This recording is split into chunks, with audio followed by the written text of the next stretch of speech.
All right, let's get started. Very excited to have everyone here today. Thank you for joining the webinar.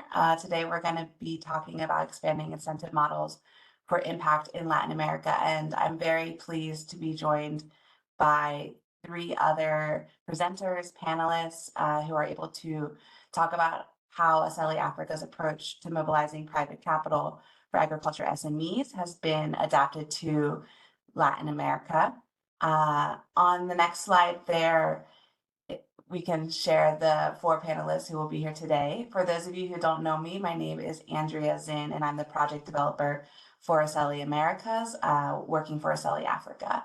And I'm joined today by Hans Muzora from USAID, from the RFS Bureau, as well as Patricia Baffioni from our partner Nuup in Mexico, and my colleague Carla Legros from Aceli Africa, who's the head of product and innovation.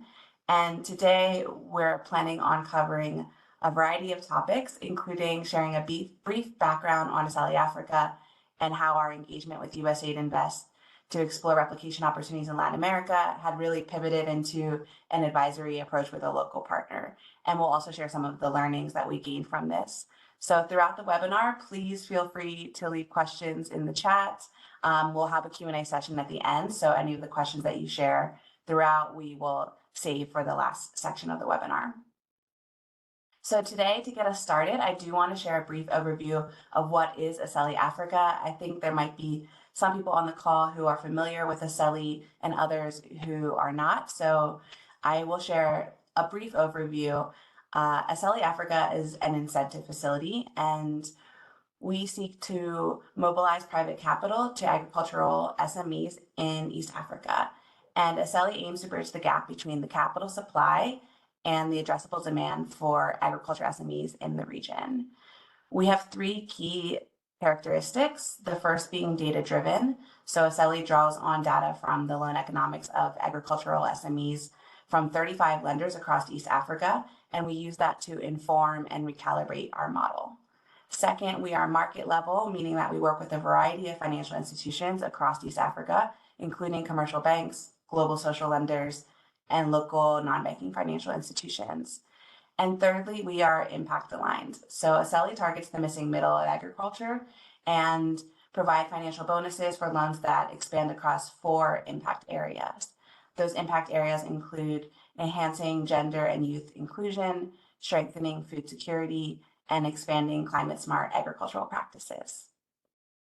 So I think many people on the call might come from an agricultural background. Maybe others are coming from more of a development background or a finance background. So on the next slide, I want to talk a little bit more about why we specifically are targeting agricultural SMEs. So Aceli's objective is to generate incremental income to improve livelihoods to farmers and workers. And we do that by targeting this well-known missing middle in agricultural finance. And I know the term missing middle has had a lot of different definitions over the years. So in the case of Aceli, we work with agriculture SMEs, and by our definition, that's an agriculture business that includes smallholder farmer cooperatives. It could include processors who are off-taking from smallholders, as well as businesses that link farmers to markets and have financing needs ranging from 15,000 up to 1.75 million. And these agriculture SMEs are businesses that really play an important role in their communities, and they have a significant opportunity to create impact. So often they are the ones who are encouraging climate resilient and climate smart agriculture practices with the farmers that they're sourcing from. They are the ones creating jobs for women and youth, and they're generating food security and economic stability in their communities. And especially in the case of Latin America, that often means offering alternatives to irregular migration. So in Aceli, we believe that the growth and the depth of this impact can be expanded even further if these agriculture SMEs have access to adequate finance. And currently, at least in East Africa, only about 3 in 4 agriculture SMEs, they are still lacking access to finance. So on the next slide, I'll share a little bit more about how Aceli's incentive model works. We actually use donor capital to mobilize private capital from financial institutions. and we target that capital for impact. So we do that by offering financial incentives and first loss guarantees to lenders, as well as technical assistance for both agricultural SMEs to make them ready to receive financing, and also technical assistance and capacity building for financial institutions to create new and alternative loan products that can better target this missing middle. And in addition to the objectives of mobilizing private capital and targeting capital for impact, we also emphasize evidence building and learning to evaluate the impact and effectiveness of our model. And that includes spurring adoption and replication and informing how similar approaches can be improved and scaled. And it's really in this spirit, the spurring adoption and replication, that we were really curious if the Aceli model could be replicated in other regions and what type of learning and impact that we could generate from that. And so fortunately, we were able to explore these opportunities thanks to the resources provided by USAID Invest. And USAID Invest is an initiative with a learning mandate that aims to mobilize private capital for better, more sustainable development results. And with these resources, we were able to explore opportunities in Latin America and eventually pivot to an advisory partnership with Nuup. So before jumping into more about that advisory partnership, I also want to invite Hans from USAID, who's been our key contact throughout this partnership, to share a little bit more about the context from the USAID perspective about why you entered this partnership. Thanks, Andrea. Good morning, good afternoon, good evening, everyone. Thanks for joining. Yes, just to give you a little background on this partnership with Invest, as maybe Andrea may have mentioned, this partnership is being funded out of Washington, D.C. So although the bulk of our activities at mission or country level, we do also support some centrally funded activities with the goal of achieving USAID objectives, such as the Invest mechanism. And this particular activity was called the Mission Engagement Activity through an RFS Invest buy-in. And this was allocated for mission engagement for finance solutions for the agriculture, water, and food security and nutrition sectors. The main engagement will increase the capacity of missions to use finance tools, particularly global sector and regional funds. And as Andrea said, a particular mandate of the Invest mechanism was learning. So we are working with missions, disseminating results of some of our engagements, but also coming up with innovative financial solutions. USAID, as you probably have heard, is moving away from being a funder to a catalyst. And we're doing this through a number of instruments, through a number of approaches, through a number of models. One such model is a Aceli incentive model that we'll be discussing today.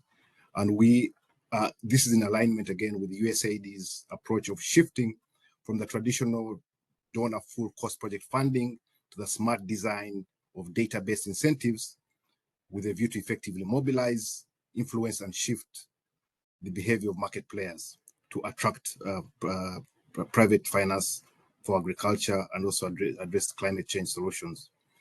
We also, secondly, we all are aware of the USAID's localization approach, where we are redoubling our commitment to shift more leadership for priority setting, project design, implementation, and measuring results to the people and institutions with the capabilities and credibility to drive change in their own countries and communities. As you'll be hearing later on in the presentation, under the Aceli Americas, we have partnered with a local entity in Mexico.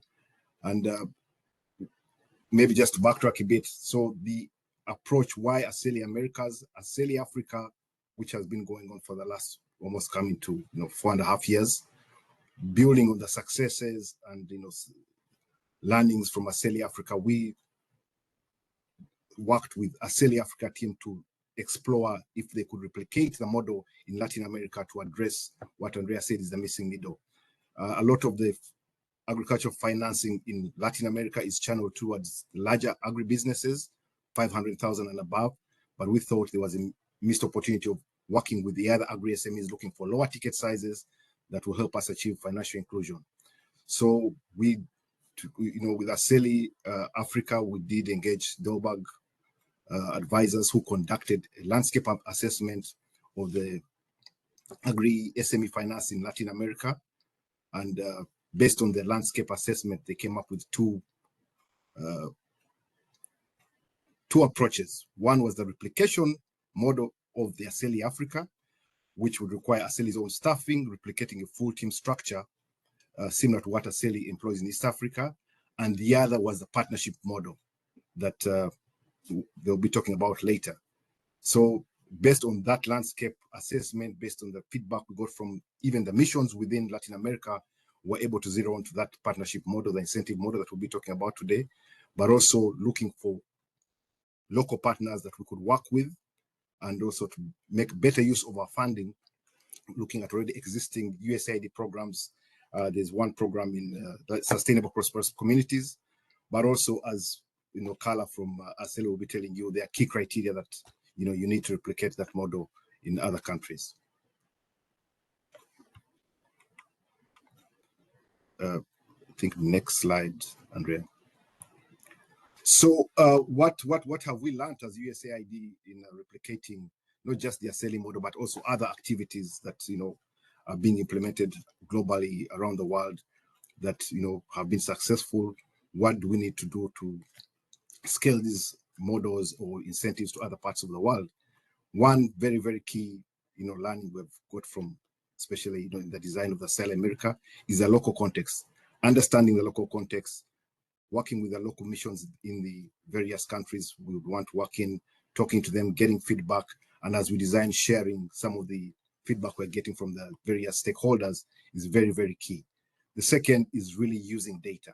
Aceli Africa, of course, as you'll hear later, is really based on data. They do a lot of assessments, get the data, analyze the data, and see if this is something that will work in the area.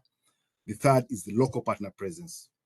When the landscape assessment was done, it was done for the three, Mexico, Honduras, Guatemala, looking, and as we're doing the assessment, we're saying, looking for, are there local partners we can work with? And as you'll hear later on, when we zeroed on into Mexico, because of the local presence of Nuup, that we thought would be a great partner to actually replicate the Aceli Africa model. Other challenges we came across, of course, were some of the financial and regulatory challenges in particular countries that Andrea will talk more about. And lastly, I would say it's, sometimes we need to have a trade-off between high development impact and scale mobilization. If we're looking at mobilizing or scaling some of these activities, it's very, very important that we are partnering with, other local entities or other donors or other, USAID-funded programs within the region. So I'll say overall, in designing blended finance programs, donors should consider the unique political, economic, and financial configurations of their national context and the depth of their experience in private sector mobilization. Thank you. Thanks so much, Hans. And I have to say that USAID has really been a strong partner throughout this process. As you'll see here, we started with a plan and then took a pivot, and USAID really supported us throughout that process, which allowed us to conduct this advisory partnership, which has been very successful so far and a great learning opportunity. So maybe I can share a little bit more about what our original plan was and how that changed over time. So originally we conducted a landscape assessment in Mexico, Honduras, and Guatemala. We partnered with Dahlberg Advisors to conduct this. And what we were looking for here was to understand, were these markets where an Aceli model could work? And the original thought process was to never do a copy and paste, but do some sort of replication of Aceli in Latin America.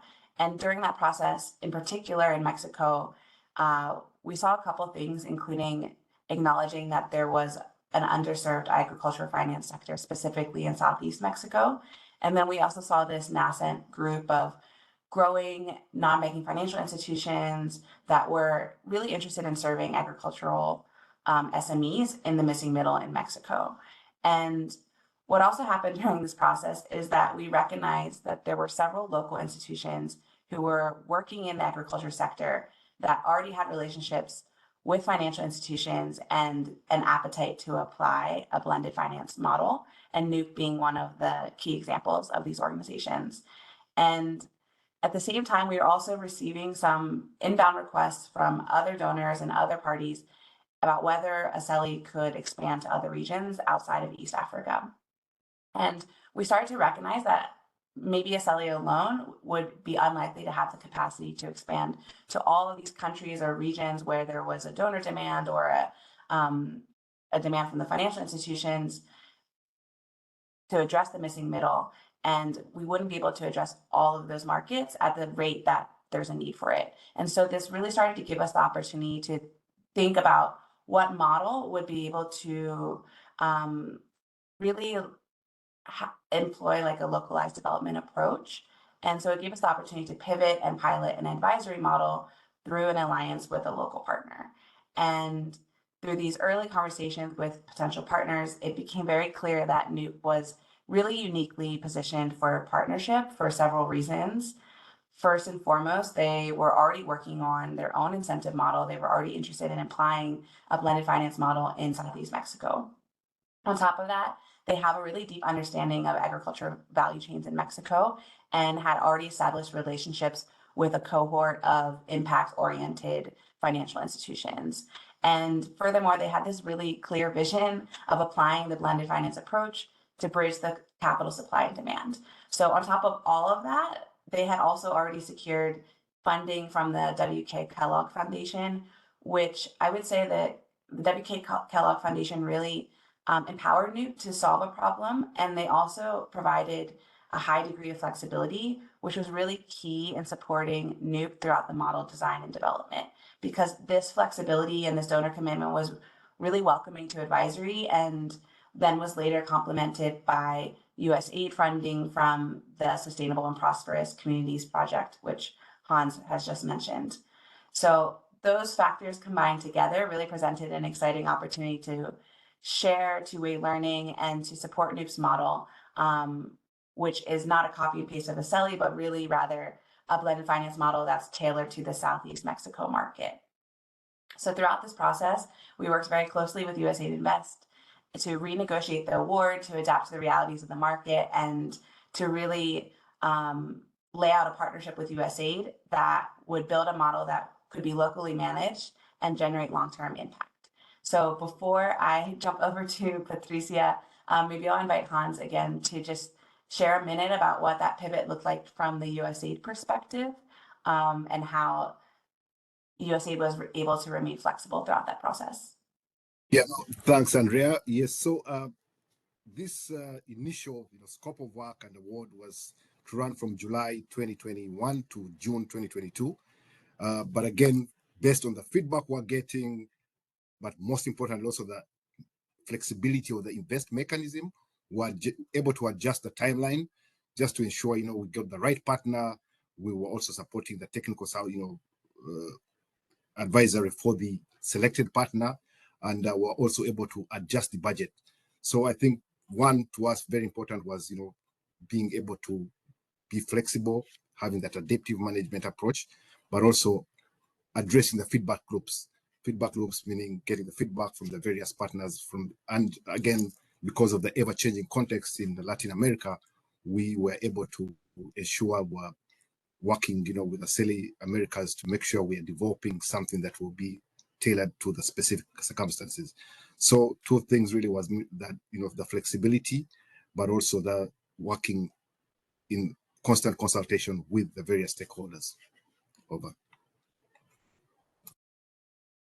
Thanks, Hans. And looking at this kind of overview of this advisory partnership, over the course of the year, we provided Nuup with advisory on several topics, the first and foremost being incentive design, which is really kind of Aceli's main value add around bridging the supply and demand of capital for agriculture SMEs through designing incentives. And furthermore, we advised on how to design the TA program and capacity building program that was combined with a lot of knowledge from Nuup around providing technical assistance to SMEs. They already had a lot of experience in that. And then everything else from how to manage lender relationships and also sharing our operational policies and our governance advisory. So all of this ended up leading to the launch of COA in July 2023. And what I want to really express here and stress here is that In addition to all of the advisory that Aceli Africa provided to Nuup, which was kind of downloaded from Aceli and from our team in East Africa, there's also this really key two-way learning component. The partnership with Nuup has allowed Nuup to kind of test out other things in COA that might work in Latin America that we haven't tested yet in Aceli Africa. And so we're already kind of seeing what's going to develop there and looking forward to how we can gather more learning from COA as it evolves. So I think it's a good time to bring in Patricia from Nuup, who's the Director of Capital Mobilization, and she can really share more about her experience throughout this partnership. Thank you, Andrea. Of course, happy to do so. Good morning, good afternoon, everyone. Yeah, like I think the experience with Aceli in the past year has been really interesting. I personally enjoyed it very much because I knew Aceli from the outside, and then once we started working together, I could really tell that, you know, all the professionalism and commitment, you know, was really at the core of what Aceli is. Just in terms of timeline, I think the first discussions with Aceli started already back in 2021, but we signed the collaboration agreement in May 2022. So we have been working for a bit more than a year together. And something that sounds really crazy to me is how quickly we were able to set up and launch COA, thanks to the support of Aceli. So we did the official public launch in July of this year.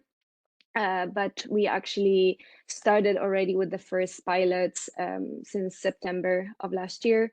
And right now, I think actually a couple of weeks ago, we accredited 5 lenders, and we are definitely on track to reach 10 by the end of this year. So I think the first thing I would like to highlight here is how this collaboration really helped us to fast track all the process that would take us a much longer time without all the support and yeah, all the advisory. And another aspect that I think is really important is how Aceli came really with the intention to support and be flexible on how we could not only replicate but adapt the model to the local market, whether it's, you know, Mexico or Latin America, and to be very concrete, like what this resulted into were certain changes that we were able to implement. On one hand, we have introduced the consolidated loans, which is basically a way to group small individual loans that have similar characteristics and, you know, similar duration, interest rate, in order to allow a lender to be able to claim incentives for those. And also, while Aceli has a guarantee of first loss coverage, we needed to introduce liquid guarantees, which is a requirement that many lenders in Mexico have for agri-SMEs. So basically, if you don't have 20% of the money you're asking for in your bank account, you know, a bank is not going to give you out the loan. And so also thanks to the support of Aceli, we were able to establish a trust in Mexico, which now allows us to provide those liquid guarantees. And in terms of you know, what we have accomplished so far, I'm happy to share a little bit more about the results of the pilot that we did. I think it's on the next slide. So we really wanted to test out the idea of the origination incentives, and we were able to work with 4 local financial institutions since September of last year. And during the 6-month pilot, these 4 lenders provided 41 loans, and they were awarded a bit more than $135,000 in incentives. And they disbursed collectively over $4.4 million in capital. I think this result honestly surprised us, because we really saw that there was a lot of interest from the lenders and really a need to to be able to give those extra incentives for, additional loans that they were giving out. And definitely it also helped us to show the proof of concept and attract other lenders and make them understand very concretely how COA and the entire mechanism works. And we also, over the past year, provided technical assistance to 3 of the lenders we were working with in different topics, from their fundraising strategy to communication, even certain aspects related to their internal systems. So we were very, very busy last year, and we finally went live in July, and we are also currently looking to, of course, expand everything we are doing. If you could just click, I think there is an extra. Oh, thank you so much. So our plan for the next 3 years is obviously to grow what we have been doing so far. Our goal is to mobilize $60 million with over 600 loans that we are going to capitalize. And right now, as I mentioned, we have 5 lenders accredited. We want to reach a network of more than 15 only in Mexico. And so for this, we are also looking for philanthropic capital to be able to capitalize COA and be able to realize all of this. Just maybe to close, I think in terms of our experience, really what was very valuable was the very strong and good collaboration that we've had, the openness, the flexibility of Aceli to really listen to what was the local context in Mexico and how we were seeing that we could, adapt the model. And at the same time, providing us with all their knowledge was really invaluable. Even our 2 co-founders, Maria Luisa and Vincent, were last year in Nairobi at the Aceli annual meeting, and that was also a great source of inspiration to see how strong, how already big is Aceli in Africa, and it gives us a lot of inspiration for what we can create in Latin America. Thank you. Thanks so much, Patricia. And personally, I've been working hand in hand with Patricia and Nuup, and I have to say it's been a really great partnership and a great learning process. And it was very exciting to see. I mean, Aceli took about 3 years from setup to launch, and there were some delays there because of COVID, and we were creating something brand new. But to see that Nuup was able to launch in about half that time is really encouraging. And I think that there's been a real attitude towards partnership, impact, and learning along the way, which has been really rewarding for everyone. And, from a learning perspective, it's also been an opportunity to ask ourselves where incentive models can work effectively and how they can work most effectively. And I think that's a really good transition to invite Carla from Aceli Africa to kind of share more about our thinking on where incentive models can work elsewhere. Good morning, good afternoon, good evening, everyone, and thank you, Andrea. So where can incentive models work? So the first thing to say is that Aceli has always been a demonstration model. So our intent is to create a model that's scalable and replicable. We see a future as an organization where we do some replication ourselves, but also one where we want to support other organizations to adopt and adapt the model according to their realities in the same way that we've done for Nuup, whether that's new geographies or even new sectors entirely. So we recently conducted an exercise in sub-Saharan Africa where we wanted to identify which countries could be a good fit for an Aceli-like model on the continent. And that exercise forced us to think about what market conditions are required to launch and scale an incentive model.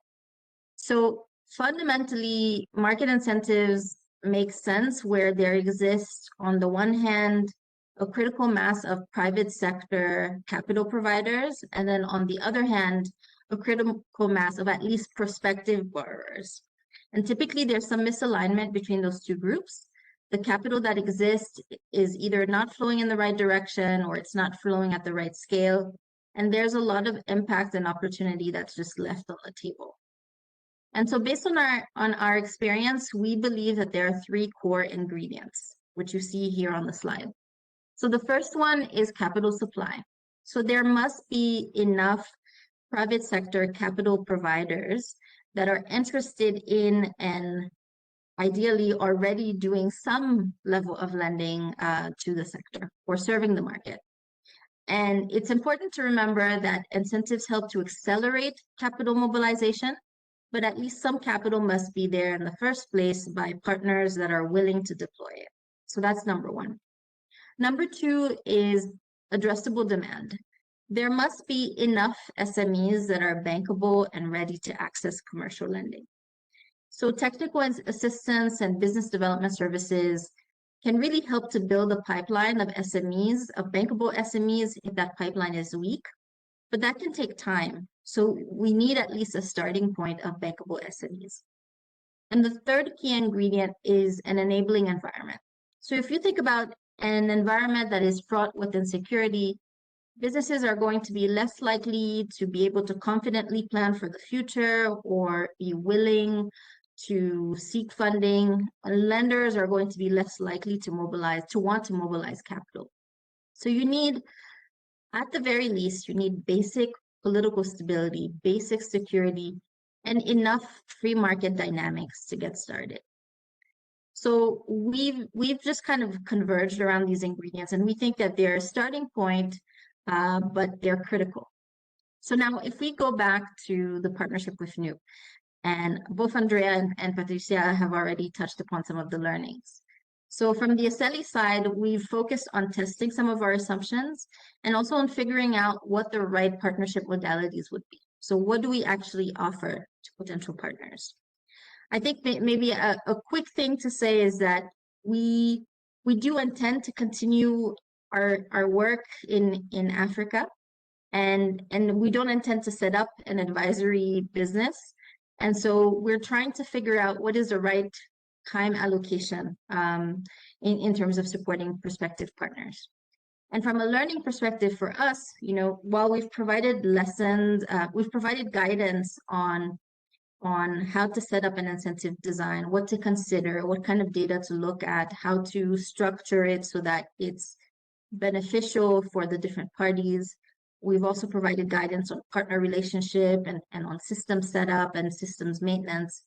On the flip side, we're learning as well, and we're trying to draw insights from this first partnership to incorporate back into our core model in Africa. So we're still figuring out those partnership modalities, but there's a lot that we've taken from Nuup in the last year we're thinking about going forward. So I think with that, I'll hand it back to Andrea and to Patricia to share some of the lessons learned from COA. Yeah, over to you, Andrea. Thanks. I absolutely agree with what Carla has shared. And I think when it comes to advisory, what I really learned through this partnership is that we really need partners who share a commitment to impact when using a blended finance approach. That has become very clear. And I think Nuup is a great example of that. And I hope that there are many more organizations like that. Hopefully that we can partner with in the future. And the second thing is that we really need partners who share that private sector lens, meaning that there is that understanding of the private sector and a desire to unlock private capital. I would say those are two of my key takeaways. Patricia, would you like to kind of complement with some of your learning?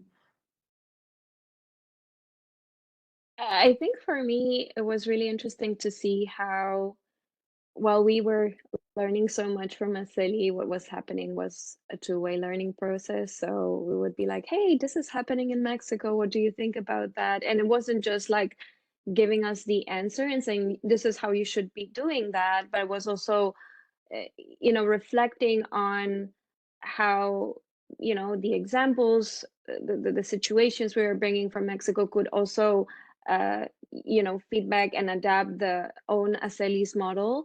And actually the result of all of this was this partnership model that you have in mind now. So thinking like we don't want to, expand and bring on our own team, but we actually want to see to which extent we can collaborate with strategic partners on the ground. So I think that was very interesting to be learning together along the whole process. Thanks, Patricia. I think this is a good opportunity to also maybe transition into the Q&A and ask Hans the same question around the learning that USAID has gained through this engagement. So I will remind people to put some questions in the chat. We have about 20 minutes for Q&A. I see there's some already in the chat, which is great. But to get us kicked off, Hans, could you share more about what from this experience, like how it has informed or maybe will continue to inform USAID's approach to support replication and scale of successful blended finance models in other geographies? Thank you, Andrea. Yeah, I think one key learning has been, as we were discussing internally, I know initially we came up and said, oh, this is a challenge we want to address. And I'm glad we are not very prescriptive. So we need to move away from saying, this is a challenge we want to address. You should do it this way. Can you come in and, give us a quotation on how you're going to do it? I think we should be open and say, okay, this is something we want to address in this region based on this assessment, and have, partners like Aceli tell us, okay, this is the approach we're going to take for us to get to that, destination you're talking about, rather than us coming up with scopes of work or, designs where we think, no, this is what we want to do and this is how it should be done. So being able to listen to the partners, but also having that constant engagement, and being able to also be flexible in the sense that, are we able to, shift the timelines within budget? And if, can we shift some budget items, from one item to the other that makes sense for us to be able to achieve what we have, so to do. So I think that was, then the second was also looking at avoiding, copy paste, but looking at what are the key factors, key criteria that, something like Carla mentioned. What do we need to consider for a particular model to work in a particular area? So we need to have some targeted, tailored approaches in designing some of our interventions in some of these geographies. I'll stop there for now. Thanks. Yeah, great. I think just identifying those key ingredients is really important to understand how blended finance models can be replicated elsewhere. Thanks, Hans. And I see some questions coming in the chat, so we can get kicked off with a few, maybe even combine some of them. So to get us started, Patricia, and maybe Carla and I can complement this as well, but someone asked what challenges you faced while working with lenders and SMEs, and then how these challenges were different compared to Aceli's work in existing countries. So do you want to kick us off with some of the key challenges you faced in Mexico? Sure. I think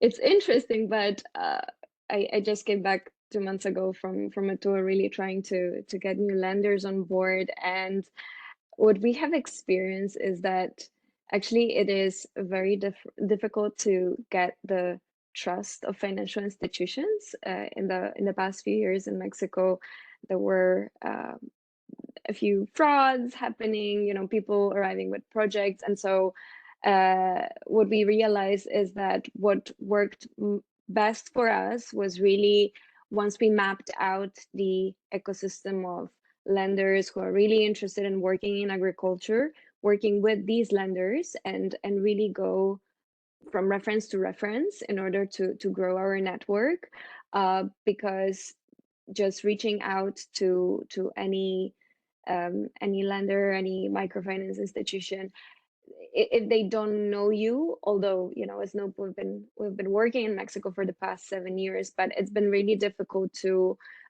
just get people on board, not because the program is not relevant or it's not appealing to them, but really there is a bit of a mistrust in these type of programs. And also the tendency, of course, with any program of this sort is the limited time frame of when the support exists. So something that I have been asked quite a lot of times was, for how long are you planning to work on this initiative? And I think something key for us was also to say, COA, we really want to establish it as a independent initiative that is not linked to a program. Of course, the program with USAID helped us kick it off together with a grant from the Kellogg Foundation, but the idea is really to keep on growing it the same way that Aceli does.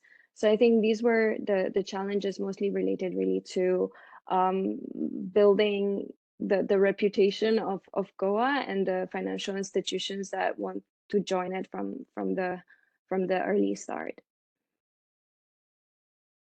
Thanks, Patricia. Carla, do you think that that reflects some of Aceli's experience as well, or how would you compare it? Yes, definitely. So I'll speak about a couple of challenges, and the first one echoes what Patricia mentioned, which is that lenders are skeptical at the start. And typically, when they receive the first round of incentive payments, once they've gone through the initial hurdle of submitting some loans onto our platform for review, they learn that these loans have been approved, and then there's still a lag time until they receive the first quarterly payment. So that's the sequence, or that's the pattern in which we make these payments. And so once they start to see some of the incentive money coming in, then it kind of not renews, but cements some of the trust, or helps to grow some of that trust. And they start to see that if they do more in the target segments, the high impact segments, there's more that they can earn. So this trust piece is one of the challenges. The second one that I'll mention is actually a challenge that comes even before that, which is in the accreditation process. Sometimes we are engaged in conversations with lenders for 2 years before finally signing them on. And we have conversations with multiple people within the lender organization. They express interest, etc. But there's some friction sometimes because it's a give and take. It's not just, submit any loans, but specifically submit loans within that meet certain criteria. But then the other thing that we ask from them is access to portfolio level data, anonymized, of course, because as a SETI or as an incentive model, we want to make sure that the incentive program is aligned to market realities. And so we want to maintain a pulse on that market from year to year. So lenders are mandated to share back some data with us when we run our annual benchmarking study. And so just kind of getting to that stage where they sign all of the lines in the agreement can take quite a while. So that's challenge number 2. Then maybe just a third challenge that I'll mention is, let's say they start to see the incentives coming into their accounts and they're excited, but sometimes that excitement gets them to the point where they say, we would like you to modify the requirements in these ways because we think we can do much more volume. And we really try to stress the point about additionality. We want to inject incentives where more could be done that isn't being done, or where the economics can be made better, but really with an eye to impact. And so we want to integrate lender feedback, which is why we do the annual benchmarking study. We are in regular conversations with lenders through our relationship managers. But at the same time, we don't want to just give away incentives quite freely. It has to be guided by impact, guided by data. And so sometimes we have to engage in conversations with them about either not yet, or not at all, or not now, just kind of based on what the data is telling us. That's it on my end. Wonderful, Carla. Thanks so much for just to add very briefly, I think this is where you can really tell that we are 3 years behind to Aceli, like what you're mentioning about, how long it takes to get lenders on board. Like we're just at the start, getting new lenders. So we don't know yet, when they will be accredited. And also what you're mentioning about the additionality part. I mean, we are already thinking about it, of course, but also the idea is, we have to start learning about the portfolios of the lenders first to really be able to determine specific requirements. So like, again, we are a little bit behind you guys because you started earlier, but definitely aligned in, how we are seeing things and making sure that in everything we do, we can really ensure additionality. Mhm. Yeah, it's been really interesting when questions have come up from like the partnership in Mexico, and then I go back to our Aceli Africa team and they say, "Oh yeah, we had the same question a year ago, and this is what we did to react to it, or this is how we faced that challenge." So it's exciting to see that a lot of the learnings are so fresh and can be shared so quickly. I see a lot of questions that are coming in just about the profile of lenders that COA and Aceli work with, and some of the um, maybe like the nuances of how the incentives work and the types of loans that are being incentivized. So I will try to summarize these. Maybe we can start with Patricia, and then Carla can complement. I think the first key point is, what are the profiles of the lenders that COA is working with? So comparing commercial banks to NBFIs or social lenders. And then there was a question about whether we just do debt versus equity, and whether the loans are made in local currency. So if we can hit on those 3 points: profiles of lenders, debt, and local currency. And then there was specifically a question about whether the lenders in COA are the same lenders that participate in Aceli from the global social lender perspective. So I'll let Patricia answer that as well. I love it because it's really, really concrete. I think when we started looking at the landscape of financial institutions in Mexico, we started categorizing it similarly to Aceli. So, you have the social lenders, the investors that are operating globally, and of course you have them in Africa, but also in Latin America. They're definitely an interesting target for us.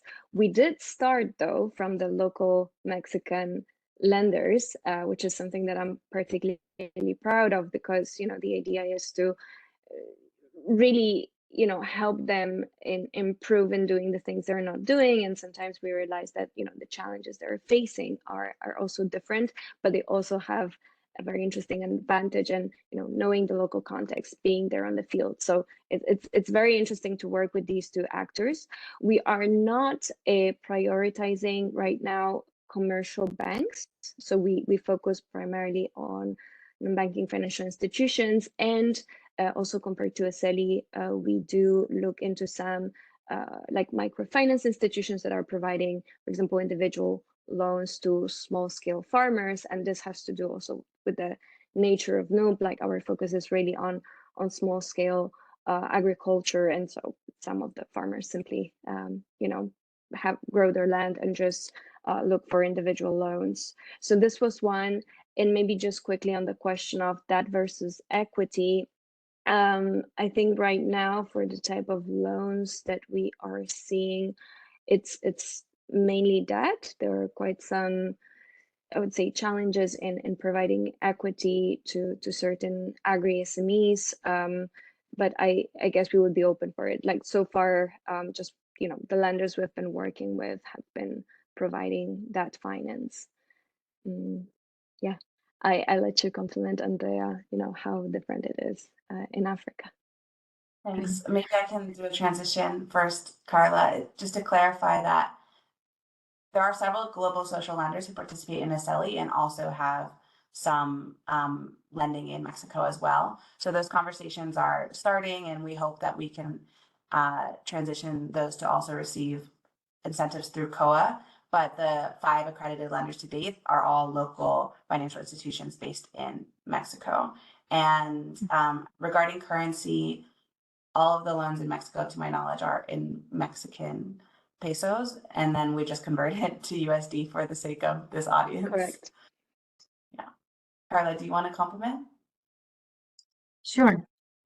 So in East Africa, loans are largely in local currency, and we convert as well for reporting purposes.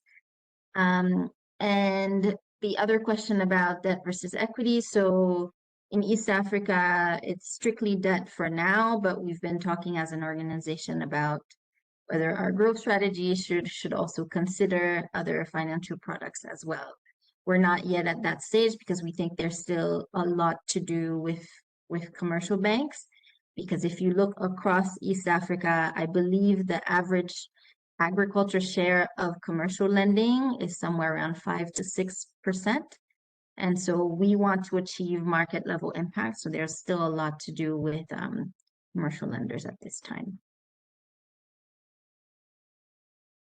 Thanks, Carla.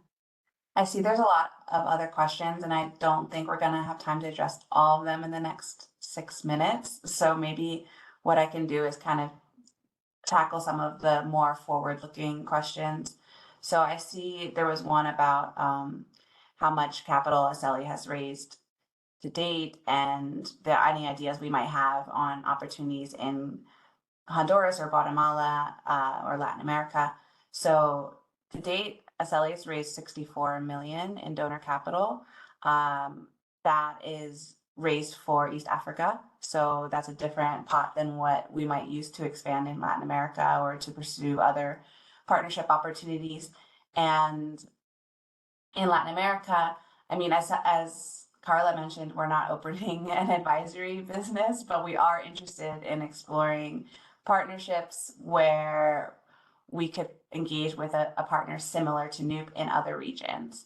So that could be in a variety of places. And on some initial conversations, it seems to us like Colombia and Peru are both two markets that an incentive model could work really effectively in.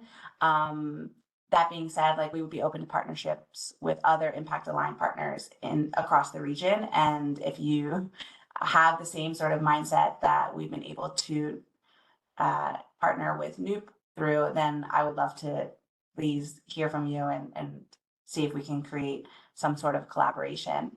And then there was another question about how much funding that COA is looking to scale this work.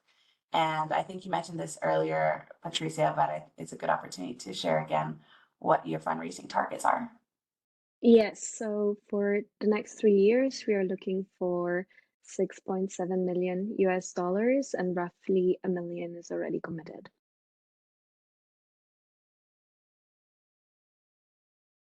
Thanks. Let's see, maybe we have time for 1 or 2 more questions. Just going through the chat now. I see one about, can you give an idea on loan repayment rates from Aceli Africa? Carla, do you have any insight into that as our head of product? I have a directional response, maybe. So maybe first to clarify, Aceli does not deploy loans ourselves. So lenders deploy loans to SMEs, and then these loans may qualify for our incentives or not. And we have 2 incentive products, which is the origination incentive and then a first loss cover. And we've done some analysis to figure out what is the exposure based on the first loss cover. And I think we're seeing between 1 to 5%. If I remember correctly, maybe on average of 3% exposure in terms of loans that may be written off after a year. And hopefully I have that figure right, but somewhere between 2 to 3% on average. And I'll quickly answer the question about West Africa. We do not yet have presence in West Africa. But several West African countries are on our list of geographies that could be a good fit for an Aceli model. Exactly. And maybe one more question I see from Steve about how long did it take to establish the liquid guarantees, and have we considered whether these guarantees are too difficult to establish for the model to succeed? And that's a really interesting question. I can share a little bit about how we've actually partnered with Nuup in Mexico to set up a trust to facilitate the liquid guarantees. So we're still in the process of setting up that trust. Maybe Patricia can speak a little bit more on why the liquid guarantee model is so specific and relevant in Mexico, especially with the presence of FIRA and FIRA funding. Do you want me to start with that, Andrea? Sure. So, okay, from the start, in Mexico, there is a bank, which is a second floor bank, which lends basically 60% of all the money for agriculture in Mexico. It's called FIRA. And they're very established. They've been working for a long time. And they have a very large network of banks and non-banking financial institutions that are part of it. And once you're accredited by FIRA and you can receive lines of credit, you can also be accredited for guarantees. We are working with some of those lenders who are accredited or are part of the network of FIRA, but also with some which are either too small or just cannot access these guarantees. And I was mentioning before, like the liquid guarantees requirement is really specific for Mexico. It's something that if you are using money from FIRA, you have to comply with. And so in this case, we really see that it's a big challenge. It's one of the top three challenges that the lenders are facing when lending to SMEs. And so this is why we said, okay, let's start from this. It sounds like it's a relevant issue. And then funnily enough, as a nonprofit organization in Mexico, we are not able to establish our own trust. And so we had to, go back to Aceli and look for alternative solutions. So Andrea, if you want to explain a little bit the process, how it was, and where are we now?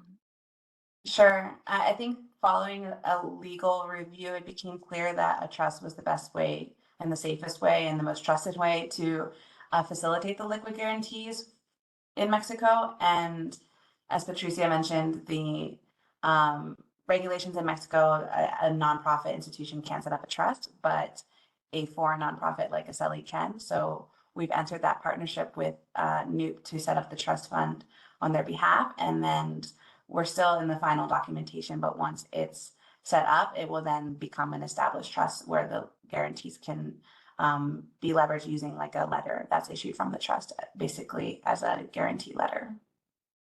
I know that we're at time, and for those of you who want to stay on for a couple more minutes, I will give Carla an opportunity to answer this question about AI and data. But for those of you who have to sign off, thank you so much for joining us. And if you missed the last few minutes, we can circulate a recording of the webinar.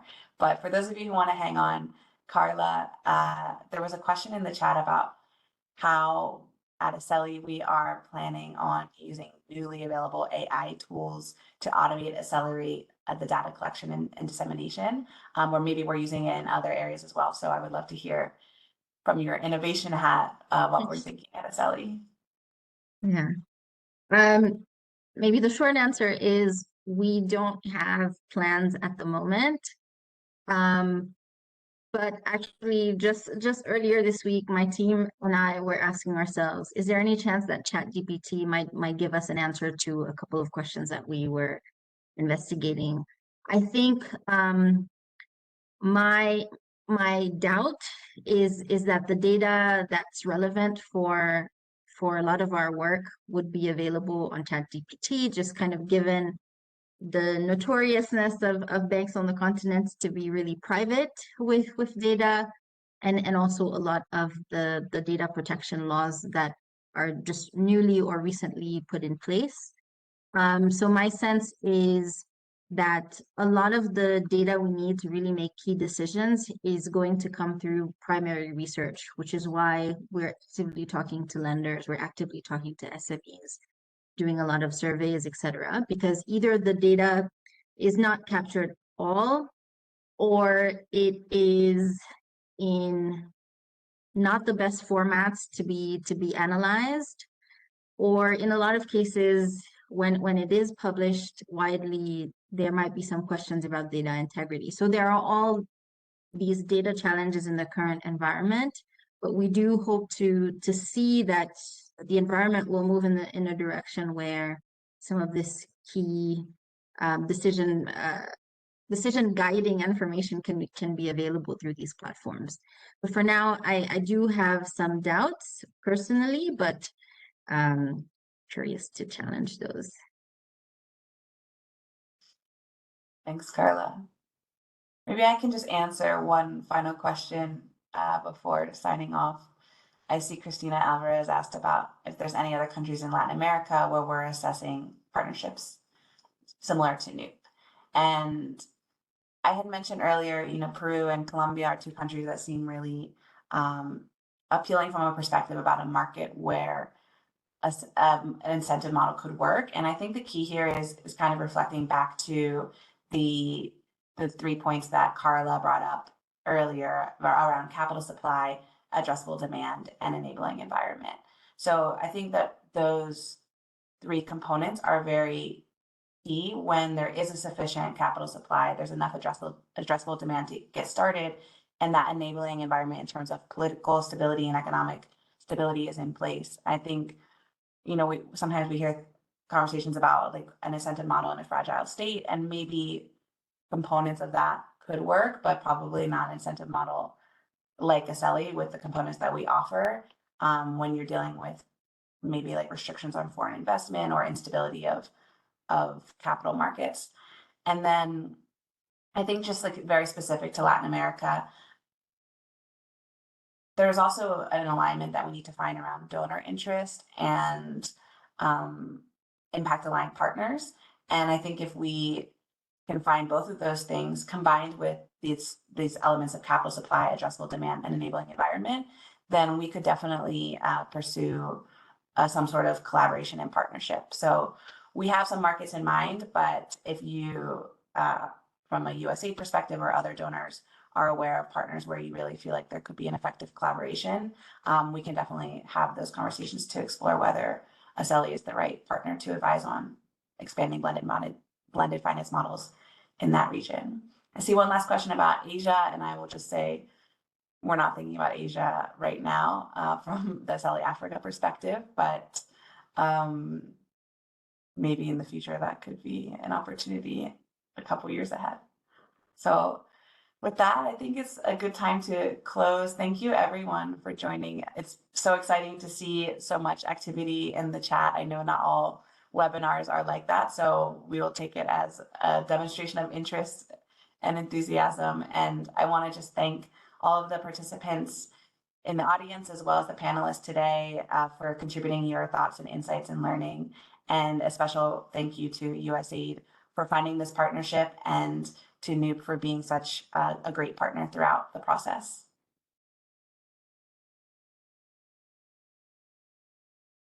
Thanks, everyone.